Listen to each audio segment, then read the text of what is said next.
2024 ఎన్నికలు జరిగే నాటికి మందనేది లేకుండా చేసిన తర్వాతనే ఓట్లు అడుగుతానని చెప్పి ప్రతి అక్కకు చెల్లమ్మకు నేను మాటిస్తా ఉన్నా. 25కి 25 ఎంపీ స్థానాలు మనమే తెచ్చుకుందాం.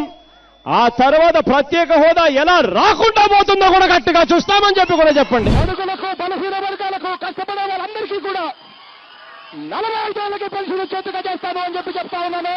గవర్నమెంట్ లో ఖాళీగా ఉన్న మొత్తం 2,30,000 ఉద్యోగాలు రిలీజ్ చేస్తాను అని చెప్పి మీ అందరికీ కూడా నేను మాట చెప్తా ఉన్నాను. ప్రతి సంవత్సరం జనవరి 1వ తారీఖున ప్రభుత్వ ఉద్యోగాల భర్తీకి క్యాలెండర్ కూడా విడుదల చేస్తాను అని చెప్పి మీ అందరికీ కూడా హామీ ఇస్తా ఉన్నా. అధికారంలోకి వచ్చిన తర్వాత మెగా డిఎస్సీ పెడతామని చెప్పి ప్రతి పిల్లాడికి చెప్తా ఉన్నా. నా సిపిఎస్ మనం అధికారంలోకి వచ్చిన వారంలో చేపించేస్తానన్న, దాని గురించి పక్కన పెట్టేసి ప్రతి గవర్నమెంట్ ఉద్యోగస్తునికి నేను మాటిస్తా ఉన్నాను. నాది బాధ్యత అని చెప్తా ఉన్నాను. వారంలో చేయిస్తానని చెప్పి మీ అందరికీ హామీ ఇస్తా ఉన్నాను. ప్రతి ఉద్యోగస్తుడికి కూడా ఇంటి స్థలాలు ఇస్తాము, ఇల్లులు కట్టిస్తాను అని చెప్పి ప్రతి ఉద్యోగస్తుడికి చెప్తా ఉన్నా.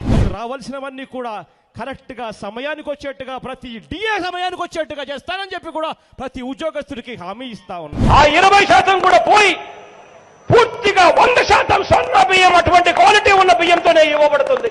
200 యూనిట్ల వరకు మీకు కరెంటు ఉచితంగా ఇస్తామని చెప్పి మీ అందరికీ కూడా చెప్తా ఉన్నా. ఒకసారి మన కరెంట్ రేట్లు చూడండి.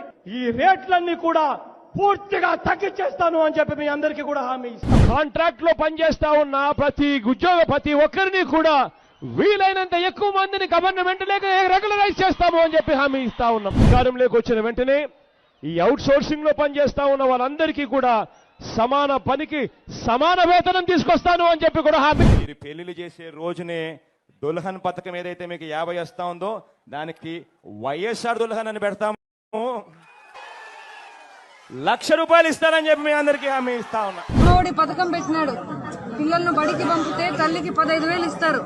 ఒక బిడ్డను బడికి పంపితే 15,000, 2 బిడ్డలను బడికి పంపితే 30,000 తల్లికి. మన పార్టీ అధికారంలోకి వచ్చిన తర్వాత ఆ మొత్తం 3,00,000 రూపాయలు మాఫీ చేస్తాను అని చెప్పి మీ అందరికీ కూడా హామీ ఇస్తా ఉన్నా.